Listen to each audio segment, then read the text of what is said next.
할렐루야. 네, 이 시간에 하나님의 넘치는 은혜가 우리 가운데 있기를 소망합니다.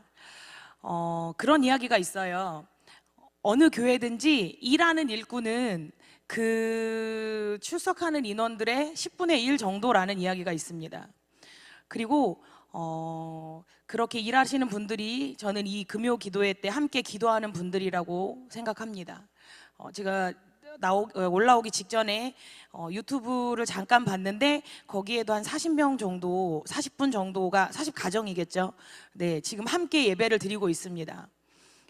여러분들을 통해 하나님이 일하실 것들을 기대합니다. 여러분의 기도가 이 교회를 세우고 이 지역을 세우고 이 나라를 세울 줄 믿습니다. 하나님이 찾으시고 하나님이 일하시는 그 한 사람이 되게 해달라고 여러분의 마음 가운데 사모함이 있었으면 좋겠고요. 이 시간들이 그렇게 기도하는 시간이 되길 소망합니다. 네, 말씀하겠습니다. 여러분 혹시 결혼 반지 끼고 계신 분 계신가요? 결혼 반지? 할렐루야, 아무도 없군요. 네, 영상으로 들으시는 분들 중에 제 손이 되게 통통하게 나오네요. 빨리 내려야겠어요. 네, 깜짝 놀랐어요. 네. 결혼 반지 끼고 계신 분 혹시 영상으로 저요하시는 분 있을 줄 믿습니다. 제가 결혼을 하고 첫째를 임신하고 한 중기까지는 꼈던 것 같아요. 그런데 도저히 반지가 살려달라고 그래서 그때부터 뺐거든요. 그런데 저희 남편은 작년까지 결혼 반지를 꼈어요. 저희가 연애를 조금 오래 했는데 그런 거 이런 거 따지면 한 10년 넘게 반지를 꼈나 봐요. 근데 저는 그 남편이 낀 반지를 볼 때마다 좀 은혜가 되고 감동이 됐어요. 왜냐하면 저는 좀 이렇게 털털한 성격을 떠나 조금 지저분한 성격이라고 좀 가끔 설교 시간에 이야기를 했는데, 그래서 손 씻을 때도 반지 안 빼고 그냥 씻고 막 이러는 성격이거든요. 근데 저희 남편은 엄청 꼼꼼해서 반지를 빼고 열심히 비누로 씻고 다시 반지도 수건으로 닦고 손도 수건으로 닦고 다시 끼고 막 이러는 성격이에요. 그런데 그런 성격임에도 불구하고 거의 10몇 년을 열심히 매 하루에 손도 되게 많이 닦고 열심히 닦거든요. 그럼에도 불구하고 한 번도 반지 끼는 걸 잊지 않고 뺐다 꼈다 뺐다 꼈다 하면서 이렇게 끼고 있는 모습이 참 감동이더라고요. 제가 말은 안 했지만. 네, 그런데 저희 남편도 작년부터는 반지가 도저히 안 되겠다며 살려달라며, 네, 그래서 다시 뺐거든요. 남편도 이제 살이 찌기 때문에 뺐습니다. 왜 저희 남편이 그렇게 열심히 반지를 끼고 있었을까요? 갖고 있는 금은보화가 그거 하나여서였을까요? 아닙니다. 사랑하는 아내와 결혼을 했다는 표시이기 때문에 라고 저는 믿고 싶어요. 내가 사랑하는 아내와 혹시라도 뭐 떨어져 있더라도 늘 함께 한다는 그런 표시로 그렇게 반지를 계속 꼈다고 생각을 합니다. 이게 반지가 바로 사랑하는 사람과의 그 증표잖아요. 사랑의 증표. 결혼 반지가 부부간의 사랑의 증표이듯이 이스라엘 백성들과 하나님 사이에도 사랑의 증표가 있습니다. 혹시 아시나요? 네, PPT에 제가 사진을 넣어왔는데 영상으로 들으시는 분들은 아마 못 보실 것 같아요. 네, 화면을 보여주실래요? 화면에 보면 유대인 부자가 나오잖아요. 그런데 혹시 머리에 뭐 하고 있는 거 보이시죠? 그리고 여기 팔에도 지금 뭘 감고 있죠. 그리고 그 팔 자세히 보면 팔에 또 네모난 상자가 있어요. 이게 뭐냐면 바로 테필린이라는 것입니다. 그리고 옆쪽에 보면 또 이렇게 문 지방에 뭘 또 붙여놨잖아요. 그게 내주자라는 거예요. 본문 8절에서 9절에 이야기하고 있습니다. 너는 또 그것을 내 손목에 매어 기호를 삼으며 내 미간에 붙여 표로 삼고 또 내 집 문설주와 바깥문에 기록할지니라. 아멘. 이스라엘 백성들은 이 본문의 말씀을 순종하면서 테필린을 몸에 착용하고 메주자를 문설주에 붙여 놓았습니다. 이 테필린은 이마와 그리고 왼쪽 팔에 붙이는 거 두 종류가 있어요. 그래서 이마에 붙이는 상자 안에는 4개의 방이 있습니다. 그리고 그 각 방에는 구원, 헌신, 신앙계승, 축복의 말씀이 담겨 있어요. 그리고 왼쪽 팔에 이 감은 상자 안에는 방의 구분은 없지만 똑같이 하나님의 말씀이 4개가 들어가 있습니다. 이 4개의 주제의 말씀을 테필린이라고 하는 거예요. 그래서 이 테필린의 상자를 이마와 팔에 붙이고 그리고 기도를 합니다. 그래서 유대인들은 매일 아침에 일어나서 이 테필린을 착용하고 기도해요. 그래서 기도하기 전에 먼저 탈릿이라는 기도소를 뒤에 지금 저 남자가 이렇게 두르고 있는 거 있잖아요. 그 탈릿을 둘러요. 그리고 테필린 준비를 합니다. 그리고 나서 이렇게 하루에 3번씩 기도를 합니다. 그러니까 기도 자체가 굉장히 복잡해요. 그러나 매일 이렇게 3번씩 기도합니다. 유대인들이 기도할 때 이 탈릿, 기도소를 두르는 것은 하나님의 영광을 두른다라는 뜻이에요. 그리고 테필릿은 하나님의 말씀인 토라의 진리 안에 내가 산다는 것을 의미합니다. 이마에 붙이는 테필릿은 토라를 묵상하면서 하나님의 생각이 나의 생각이 되는 것을 뜻하고, 팔에 감는 것은 하나님의 강한 팔과 손을 기억하면서 나의 모든 행동에 하나님이 개입하실 것을 의미합니다. 무엇보다도 이 이마와 팔에 감는 테필릿을 붙이고 감는 것을 통해서 나는 하나님과 결혼했다, 항상 이 생각을 상기한다고 합니다. 그래서 아침, 점심, 저녁 기도할 때마다 이것을 계속 하는 거예요. 즉, 나는 이제 혼자가 아니라는 겁니다. 하나님으로 인해 사는 존재라고 이야기하는 거예요. 하나님의 거룩하심과 의로우심, 그리고 하나님의 아름다움으로 하나 된 언약의 관계에 있다라고 이야기하는 겁니다. 그래서 왼쪽 팔에 이 띠를 7번 감는데 이거는 하나님의 완전을 의미한다고 합니다. 이 작은 것 하나하나가 다 의미가 있는 거예요.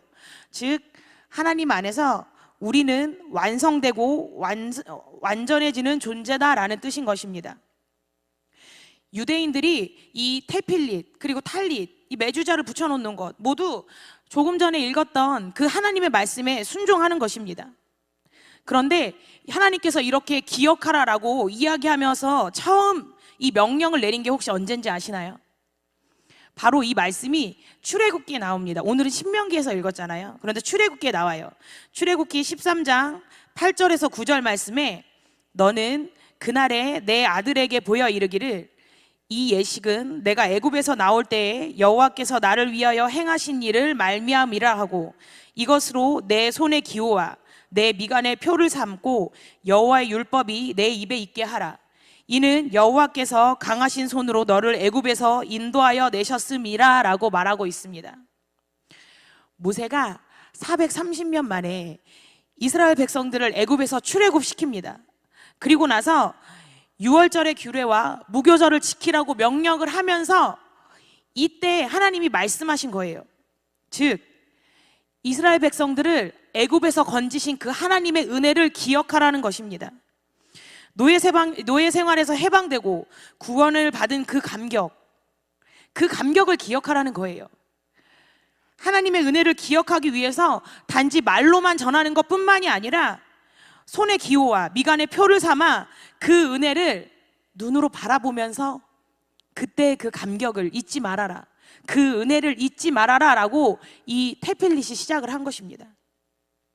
왜 이렇게 하나님 명령을 하셨을까요?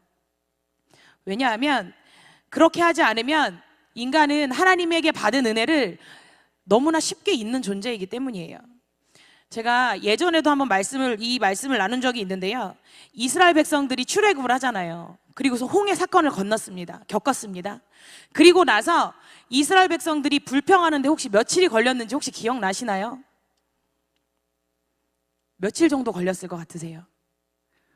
그런 큰 은혜를 입고 이스라엘 백성들이 불평하는데 걸린 시간이 딱 3일이었어요. 네, 마라에 가서 마라의 물이 쓰다고 그때 불평했습니다. 그렇게 사람은 은혜를 쉽게 잊는 존재라는 것이에요. 노예 생활을 하다가 해방이 되었어요. 그런 은혜를 입었는데, 그리고 당장 죽을 뻔했는데 눈앞에서 홍해가 갈라지는 은혜를 입었는데, 그런데도 당장 내 목이 마르면 불평하는 것, 그것이 사람이라는 것입니다. 그렇게 하나님은 이스라엘 백성들에게 그 출애굽 때 받았던 은혜들을 늘 눈으로 보면서 기억하라 하기 위해서 오늘 본문의 말씀을 명령하고 있었던 것입니다. 그래서 내 미간에 그리고 손목에 내가 했던 은혜를 기억하면서 메고 눈으로 봐라라고 이야기한 것입니다. 예수님도 제자들에게 이런 은혜를 베푸신 적이 있습니다. 요한복음 21장 10절에서 11절에 보면 우리 함께 읽겠습니다. 예수께서 이르시되 지금 잡은 생선을 좀 가져오라 하시니 시몬 베드로가 올라가서 그물을 육지에 끌어올리니 가득히 찬 큰 물고기가 153마리라. 이같이 많으나 그물이 찢어지지 아니하였더라. 이 장면이 어느 장면이냐면요, 예수님께서 부활하셨어요. 그리고 제자들에게 찾아가십니다. 그래서 제자들은 부활하신 주님을 만났어요. 그런데 제자들이 뭘 했냐면 다시 자신의 고향으로 돌아갑니다. 그리고 나서 오늘 본문에 뭘 했을까요? 다시 물고기를 잡았어요. 그리고 밤을 새며 물고기를 잡았습니다. 그런데 몇 마리나 잡았을까요? 모두 아시죠? 한 마리도 잡지 못했습니다. 그때 예수님께서 제자들에게 찾아오셔서 이야기합니다. 그물을 배 오른편에 던지라. 그리고 그때 수많은 물고기가 잡히게 됩니다. 이 장면 어디서 많이 본 장면이죠. 바로 예수님이 베드로를 부를 때 동일하게 부르셨습니다. 그때 역시 베드로는 밤이 새도록 물고기를 잡았습니다. 그런데 한 마리도 잡지 못했어요. 그리고 예수님이 베드로에게 찾아와서 깊은 데로 가서 그물을 내리라 라고 말씀하십니다. 그리고 그때 보면 물고기를 너무 많이 잡아서 그물이 찢어지고 2배에 가득 찰 정도로 물고기를 많이 잡았다고 이야기합니다. 그리고 그런 뒤에 예수님은 베드로를 부르셨습니다. 그리고 사람을 낚는 어부가 되라고 말씀하셨던 거예요. 그런 후에 자신을 3번 부인한 베드로에게 예수님이 다시 부활 후에 찾아가셨습니다. 우리가 만약 예수님이라면 어떠셨을 것 같아요? 베드로를 본 첫 마디가 뭐였을 것 같아요? 야, 너 뻥치는 거 너 나 부인 안 한다며. 너 그럴 줄 알았어. 야, 너 제일 먼저 도망가는 거 내가 봤어. 이러지 않았을까요? 아니면 아휴, 또 여기서 이러고 있냐? 이렇게 하지 않았을까요? 그런데 예수님은 밤새 고생한 제자들에게, 아무리 밤새 고생해도 물고기 하나 잡지 못한 제자들에게 이야기합니다. 배 오른편에 그물을 던져라. 그리고 고기가 무척 많이 잡혔어요. 그리고 나서 이야기합니다. 지금 잡은 생선을 가져오라. 이게 무엇이냐면요, 니네가 지금 그 잡았던 고기들을 공개해봐 라는 거예요. 다른 이야기로 얘기하면 얼마나 많이 잡혔는지 한번 세봐라, 이렇게 얘기하는 거예요. 그때 큰 물고기가 그물에 가득 잡혔다고 이야기합니다. 그것을 베드로와 제자들이 베드로를 필두로서 이제 물고기를 세는 장면을 한번 생각해 보세요. 상상해 보세요. 많은 물고기가 잡혔으니까 제자들도 너무 기쁘고 신났겠죠. 그리고 아마 궁금했을 거예요. 이건 도대체 몇 마리나 될까? 그런데 예수님이 이야기하세요. 너희가 이 물고기를 세봐라. 근데 베드로와 제자들이 신이 나서 세기 시작하지 않았을까요? 1마리, 2마리, 3마리 계속 세었습니다. 그 제자들과 베드로의 모든 시선이 어디에 가 있었냐면 물고기에 가 있었어요. 물고기를 세는 것에 가 있었던 것입니다. 그렇게 힘차게 처음에는 너무 기쁘게 물고기를 세었을지 모릅니다. 그런데 물고기를 세면서 그들의 생각 가운데 한 가지 장면이 떠올랐을 거예요. 어떤 장면이었을까요? 바로 예수님이 나를 부르실 때의 장면이었을 것입니다. 그리고 3년간 예수님의 사랑을 받으며 동행했을 때가 떠올랐을 거라고 생각합니다. 예수님이 부활하신다는 말을 믿고도, 말씀을 듣고도 믿지 못하고 다시 갈릴리로 가서 어젯밤 그렇게 열심히 그물로 물고기를 잡던 그 자신의 모습을 발견했을 겁니다. 그때 얼마나 비참했을까요? 아, 나 이거밖에 안 되는구나. 이렇게 하나님 큰 은혜를 주시는데 나 정말 이거밖에 안 되는구나. 그런데 그럼에도 불구하고 예수님은 나에게 찾아와 주시고 아무 말도 하지 않으세요. 아무런 책망도 하지 않으세요. 또 사랑을 베풀어 주시는데 그때 얼마나 큰 은혜를 주셨는지, 제자들이 여태까지 잡았던 것 중에 아마 제일 많은 물고기를 잡았을 거예요. 그리고 나서 그 물고기의 수가 정확히 요한복음 21장에 기록되어 있습니다. 11절에 몇 마리라고 되어 있냐요? 153마리라고 정확히 기록을 했습니다. 즉 끝까지 그 물고기를 세본 거예요. 그리고 그 숫자는 뭐냐면 주님께서 제자들에게 베풀어 주신 은혜였습니다. 제자들이 물고기의 수를 직접 세어봄으로 인해서 그들은 주님의 은혜를 더 크게 확인할 수 있었어요. 그리고 이 사건이 그들을 어떻게 바꿨을까요? 그 제자들이 이제 사도로서 살아가게 되죠. 그러면서 힘든 일이 분명 있었을 겁니다. 그들이 늘 성령 충만하지만 그럼에도 불구하고 어려울 때가 있고 좌절할 때가 있을 거예요. 그런데 그때요, 제자들은 밥 먹을 때 올라온 물고기만 봐도 다시 그때 그 153마리를 세며 느꼈던 그 은혜와 감동을 느꼈을 겁니다.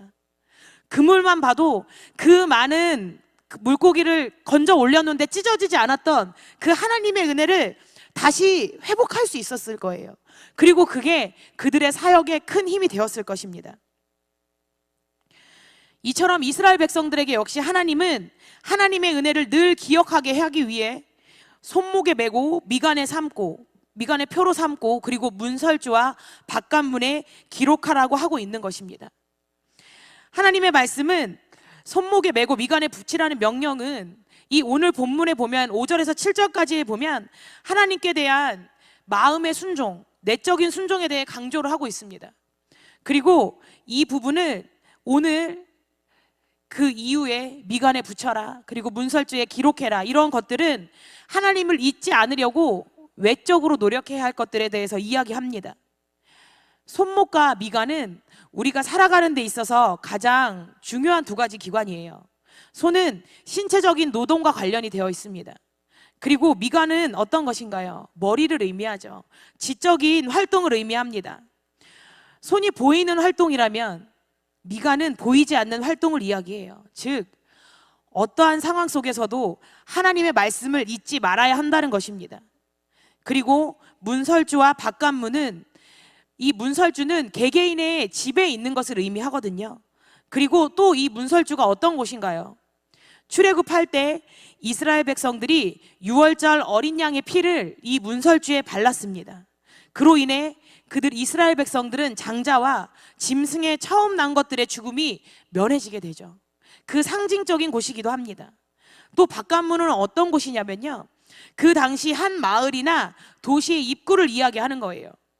즉 너희가 개인적으로 생각을 하든 너희의 가정이든지 아니면 공동체 아니든지 어디서든지 하나님의 말씀을 기준으로 삼고 살라고 이야기하고 있는 것입니다. 그렇다면 오늘 그러면서 기록하고 있는데 무엇을 기록하라고 할까요? 바로 하나님의 사랑과 그 받은 은혜를 기록하라고 이야기하고 있습니다. 기억하는 것과 기록하는 것에 차이가 있습니다. 기억은 지워질 수 있어요. 그리고 변질될 수 있어요. 사람마다 같은 상황을 볼 때 기억이 다르거든요. 그런데 기록은 지워지지 않습니다. 어떤 사람이 보아도 변하지 않습니다. 즉 하나님께 받은 은혜를 잊지 말라는 것입니다. 그렇다면 그 하나님께 받은 은혜가 어떤 은혜일까요? 4절에 말하고 있습니다. 이스라엘아 들으라, 우리 하나님 여호와는 오직 유일한 여호와이시니. 오늘 본문은 모세가 이스라엘 백성들에게 하는 유언의 말이에요. 가나안 땅을 눈앞에 두고 모세는 들어가지 못합니다. 그리고 이제 들어가기를 준비하는 사람들은 출애굽을 직접 보지 못했던 이스라엘의 2세대죠. 광야의 2세대가 들어가려고 준비를 하고 있는 거예요. 그때 이야기합니다.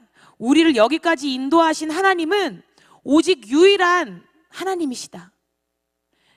왜 이런 이야기를 했냐면 가나안 땅에 들어가면 이제 수많은 신들을 보게 돼요. 그리고 그것들에게 유혹을 당할 거를 알게 됩니다. 그럴 때 기억하라는 것입니다. 지금 우리를 인도하신 하나님, 그 하나님만이 오직 유일하신 여호와이시다. 그런 하나님의 은혜를 우리는 마음을 다하고 뜻을 다하고 힘을 다하여 하나님을 사랑해야 한다라고 이야기하는 것입니다. 그리고 나만 사랑하고 끝나는 것이 아니라 너의 자녀들에게도 부지런히 가르치라고 이야기합니다. 그렇다면 언제 가르쳐야 하느냐? 늘 가르치라고 이야기하는 것입니다. 7절에서 말합니다. 집에 앉았을 때에든지 길을 갈 때에든지 누워 있을 때에든지 일어날 때에든지 이 말씀을 강론할 것이며, 하나님의 말씀을 읽고 끝나는 것이 아니라 강론하라. 이거는 어떤 의미냐면요, 야 니네 모여봐, 지금 이제 우리 성경이 배우는 시간이야, 하나님이 우리를 애굽에서 해주셨어, 이게 아니에요. 늘 생활 속에 하나님에 대한 은혜를 계속 이야기하라는 거예요. 자녀들에게 굳이 앉혀놓고 가르치는 것이 아니라 매일의 삶 가운데 하나님이 이런 은혜를 베푸셨어, 하나님이 이렇게 말씀하셨어, 하나님이 우리에게 이렇게 하라고 명령하셨어, 하나님이 이렇게 할 때 우리에게 복을 주신다고 말씀하셨어, 이렇게 부모들이 자녀들에게 끊임없이 삶을 통해 이야기하라는 것입니다. 그러기 위해서 어떻게 해야 할까요? 부모들이 먼저 빛과 소금의 삶을 살아야 하는 것입니다. 마음에, 나 혼자만 마음에 새기고 끝나는 것이 아니라 눈에 보이게 눈에 보이게 손목에 메고 미간에 붙이고 문설주와 바깥문에 붙여서 그 하나님의 은혜와 사랑을 잊지 않기 위해 끊임없이 노력하라는 것입니다. 하나님의 은혜를 공개적으로 공개하라. 그리고 끊임없이 확인하라. 매 순간 그 은혜를 발견하라는 것입니다. 앞서 이야기했듯이 유대인들이 하고 다니는 테필린에는 구원, 헌신, 신앙 계승, 축복, 이 네 가지의 성결 구절이 있습니다. 이스라엘 백성들을 애굽에서 구원해 주신 말씀, 그리고 그럼으로 인해서 처음 난 것은 모두 하나님께 구별해 드리라는 헌신의 말씀, 그리고 오늘 본문을 통해 자녀들에게 신앙을 계승하라는 말씀, 그리고 하나님의 말씀을 청종하면 너희가 어디로 가든지 하나님께서 너희에게 복을 주실 거라는 축복의 말씀이 들어있는 것입니다. 이 말씀을 매일 기도하며 기억하며 마음에 새기는 거예요. 그리고 자신들이 하고 있는 그 테필린만 보아도 그 사람들은 어떨까요? 그 말씀이 기억이 나는 거예요. 아, 나를 구원해 주신 하나님, 나는 이 하나님에게 헌신해야 돼. 그리고 우리 아이들에게 가르쳐야 돼. 그럴 때 하나님 우리에게 복 주실 거야. 이게 유대인들의 신앙의 기본 사상인 거예요. 늘 보면서 이것을 기억하는 것입니다. 그들이 받았던 은혜들을 끊임없이 되새기는 것입니다. 우리 역시 하나님의 은혜를, 그 사랑을 기억하고 마는 것이 아니라 지워지지 않게 기록하시기 바랍니다. 우리의 삶에 한번 기억하고 아 은혜 받았네 하고 넘어가는 것이 아니라 끊임없이 되새기면서 기록이 되길 원합니다. 제자들이 하나님에게 주신 복을 세어볼 때 그들의 삶 가운데 은혜가 기록되어진 거예요. 그렇게 우리의 삶 가운데도 이런 은혜의 기록이 있기를 원합니다. 제가 작년까지 개척교회를 했잖아요. 그래서 개척교회를 하면서 사역을 하면서 저희 아이들에게 제일 아이들에게 안쓰러웠다고 해야 될까요? 그런 것 중에 하나가 뭐였냐면 여름 성경학교를 못하는 거였어요. 그래서 첫 해에 개척하고 첫 해는 아이들이 여름 성경학교를 못했어요. 미자립 교회계도 하고 아이들 다른 아이들도 없고 이래서 못하고 두 번째 해부터는 그 연합으로 지방의 미자립 교회들이 연합으로 이제 성경학교를 했습니다. 그래서 2년을 저희 아이들이 참여를 했어요. 그때는 하린이만 좀 크고 둘째인 하엘이는 뭐 기어다니고 뭐 그 다음에 좀 걷고 뭐 이럴 때였거든요. 근데 아이들이 여름 성경학교를 하면서 굉장히 기뻐하는 모습을 보는 거예요. 여름 성경학교를 하면 그 찬양을 한 2달 전부터 성경학교 강습회가 나면 그때부터 아이들에게 틀어줘요. 그럼 아이들이 뭐 하린이랑 하엘이가 그걸 보고 찬양을 외우고 듣고, 그리고 이제 다른 교회 성경학교에 참여를 해서 같이 은혜를 받습니다. 그랬는데 이제 사역 나오기 전 작년이죠. 작년에도 그렇게 여름 성경학교를 준비를 했어요. 1년에 한 번 이제 아이들에게 그런 문화를 알려줄 수 있는 기회가 많지 않으니까. 그래도 큰 교회들은 열심히 준비를 하잖아요. 그래서 이제 저희 아이들은 미자립 교회 아이들이었고 어린이 예배를 경험할 수 있는 그런 환경이 아니었기 때문에 저도 그리고 아이들도 성경학교를 되게 기대를 해요. 그런데 하필 그때 아이들이 아프기 시작을 했어요. 그냥 뭐 감기 이런 게 아니고 하필이면 구내염이 걸린 거예요. 구내염은 전염병이거든요. 그럼 못 가요. 네, 어디도 못 가고 어린이집도 못 가고 뭐 이렇게 안 되는 그런 건데, 구내염이 끝날 때쯤이었던 것 같아요. 그래서 저희는 이제 의사 선생님한테 가서 뭐 괜찮냐고, 아이들 참석해도 괜찮아요? 뭐 이래서 의사 선생님이 뭐 괜찮을 것 같다고 이야기를 해서 성경학교 전날인가 이제 아이들이 많이 회복이 됐어요. 근데 그 교회에 저희 아이들이 이제 그 전에는 아기들이 뭐 구내염 때문에 못 갈 것 같아요 이야기를 했었죠. 그래서 아이들이 난 것 같은데 혹시 참석을 해도 되나요? 물었는데 그 교회에서 엄마들이 안 좋아하니 안 돼요라고 말씀을 하시더라고요. 그래서 물론 그걸 충분히 저는 이제 이해를 하는 입장이긴 한데 한편으로 조금 서운하더라고요. 우리 아이들이 내 교회가 없어서 조금 이런 일을 겪는구나. 뭐 이렇게 저희 아이들은 몰라요. 그냥 뭐 성경학교 간다고 했다 안 가면 왜 안 가지? 뭐 이러고 마는 정도였지만 저는 조금 그게 서운했어요. 그래서 제가 푸념식으로 그냥 지나가면서 했던 기도거든요. 하나님, 내년에는 우리 아이들이 좀 당당하게 우리 교회 성경학교를 참석했으면 좋겠어요. 이 기도를 제가 그냥 잠깐 했어요. 뭐 이렇게 작정을 하고 하나님 30일 막 주시옵소서 이게 아니라 하나님 그냥 내년에는 우리 아이들이 자기 교회에서 성경학교를 했으면 좋겠어요. 이렇게 하고 넘어갔어요. 그랬는데 그 기도가 응답되었습니다. 그래서 네, 이번에 저희 아이들이 우리 교회에서 당당하게 성경학교를 참여를 했었잖아요. 그래서 유치부가 지금 2주 성경학교를 하고 코로나가 확산돼서 이번 주부터는 중단을 하는 걸로 알고 있어요. 그런데 아이들이 2주를 참석하는 게 너무 큰 은혜인 거예요. 저도 이 기도를 제가 작정하고 했고 막 기도 제목이야 써놔 이랬던 게 아니라 잊고 있었거든요.